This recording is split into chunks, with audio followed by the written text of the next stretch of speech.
소용돌이 10편에 이어서 11편 바로 시작하겠습니다. 11편의 제목은 탯줄입니다.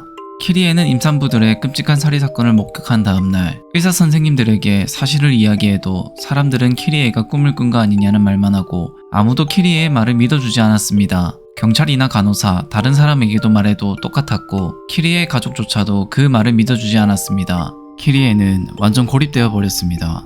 당연히 범인들은 잡히지 않았고 환자들이 불만을 호소하자 경찰이 본격적으로 수색을 해서인지 그 이후 사건은 일어나지 않았습니다. 하지만 임산부들은 그 후에도 피를 비밀리에 섭취하고 있었습니다. 키리에는 보고 말았습니다.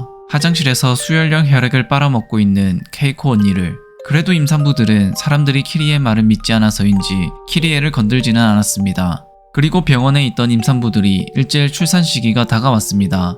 제일 먼저 분만실에 들어간 사람은 키리에의 사촌언니 케이코. 키리에는 불안해서 견딜 수 없었습니다. 왜냐하면 그 임산부들은 사람의 피를 마셨기 때문입니다. 즉, 지금 태어나려는 아기는 피를 먹고 자란 아기입니다.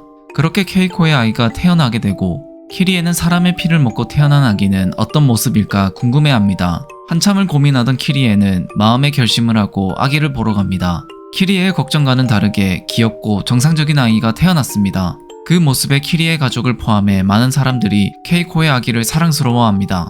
그리고 다른 임산부들도 연달아 아이를 출산하기 시작하였습니다. 그리고 태어난 아이들은 모두 정상적이고 귀여운 아기입니다.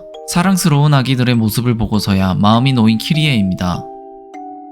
어느 정도 시간이 흘러 키리에는 태어날 정도로 많이 좋아졌습니다. 키리에는 지나가는 길에 의사 선생님과 산모들이 있는 것을 보고 사촌언니 케이코에게 작별 인사를 하러 갑니다. 케이코에게 인사를 하니 케이코는 아기 이름을 마키오라고 지었다고 말해줍니다. 아기에게도 인사를 하는 키리에. 그런데 그때 키리에는 아기 배가 불룩하게 튀어나온 것을 보고 왜 그러냐고 물어봅니다. 키리에의 질문에 산모들의 눈빛이 변합니다. 무언가 곤란한 표정들입니다.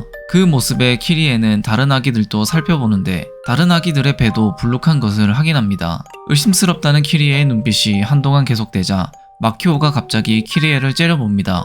키리에는 그 눈빛을 느꼈습니다. 그것도 잠시 아기들 모두 키리에가 거슬린다는 듯이 울음을 터뜨려 버립니다. 아기들의 울음소리는 평범한 게 아니었습니다. 그 울음소리에 키리에는 어지럼증을 느끼며 소리를 피해 도망칩니다. 허겁지겁 도망치다 보니 계단에서 발을 헛디뎌 넘어지게 됩니다. 또 한 번 다리를 다친 키리에는 뼈에는 문제가 없지만 일주일 더 입원하게 되었습니다. 하지만 키리에는 다리가 문제가 아니었습니다. 키리에는 귀에서 이명이 심하다고 합니다. 선생님은 심각하게 생각하지 않지만 키리에는 아기 울음소리가 귀에서 떠나질 않았습니다. 하지만 선생님은 물론 가족조차도 키리에의 말을 가볍게 듣고 흘려버립니다. 저녁 식사 시간이 다가왔고 식사를 배정하면서 오늘은 버섯볶음이 아주 맛있다는 말을 합니다. 키리에는 버섯이 조금 이상하다고 생각하지만 일단 먹어봅니다. 하지만 조금 씹어보니 버섯에서 피 냄새가 난다며 먹지 않습니다. 그 후로도 반찬에 버섯 반찬이 꾸준히 나왔습니다. 그리고 신기하게도 사람들은 버섯에 중독될 거라는 말을 합니다. 그걸 바라보는 키리에의 눈빛이 무척 불안합니다.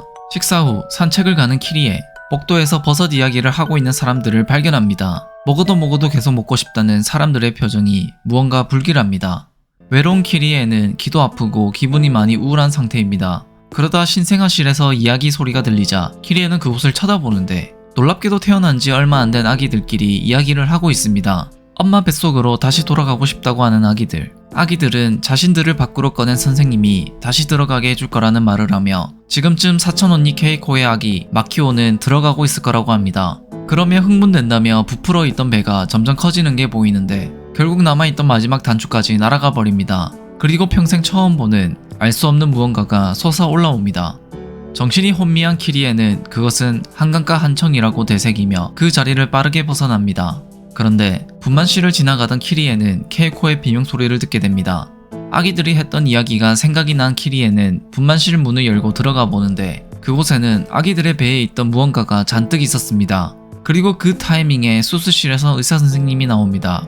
키리에는 다급히 케이코와 마키오에 대해서 물어보지만 키리의 물음에 대답이 없고 알아들을 수 없는 이야기들을 혼자 떠들기 시작하더니 탯줄을 잘라도 계속 자라났다는 말을 합니다. 키리에가 이것은 버섯이 아니냐고 물어보니 선생님은 아니라고 합니다. 의사 선생님은 결국 참지 못하고 그 탯줄을 먹게 되었고 온몸에서 힘이 솟는다는 걸 알게 되어 환자들한테도 제공하게 된 것입니다. 불안함을 느낀 키리에는 다급히 케이코의 상태를 물어보자 의사 선생님은 산모와 아이는 무사하며 수술이 잘 끝났다고 합니다. 키리에는 케이코의 상태를 확인하기 위해 빠르게 문을 열고 들어갑니다. 수술이 잘 끝났다는 모습은 매우 처참해 보였습니다. 케이코의 배에는 수많은 바늘 자국이 보였고 케이코의 얼굴은 좋지 않습니다. 선생님은 아기는 더 많은 영양분을 섭취하기 위해 자궁으로 들어갔다고 합니다. 그 순간 피를 달라는 케이코의 말에 키리에를 잡는 선생님, 그리고 키리에를 케이코에게 데려갑니다. 케이코의 입에서 혀가 나오는데 정상적인 혀의 모습이 아닙니다. 끝에 뾰족한 부분으로 공격을 하려는 준비를 합니다. 그 순간 키리에는 고개를 살짝 돌려 피해버리자 혀가 선생님을 공격합니다. 급격하게 피를 빼앗기기 시작하는 선생님. 짧은 순간에 모든 수분이 빠져나간 듯 초라한 모습으로 변해버리고 선생님이 힘이 빠진 틈에 키리에는 도망칩니다. 케이코는 피가 더 필요하다며 키리에를 금방 쫓아옵니다. 위기의 순간 탯줄에 중독된 사람들이 탯줄을 보고 방 안에 들어옵니다. 그들은 케이코나 키리에에게 눈길도 주지 않고 탯줄을 먹기에 바쁩니다. 케이코는 그들을 결국 덮치고 그 틈에 키리에는 도망을 갑니다. 그 후 키리에는 바로 병원을 탈출하였고 병원은 어떻게 되었는지 모른다고 합니다.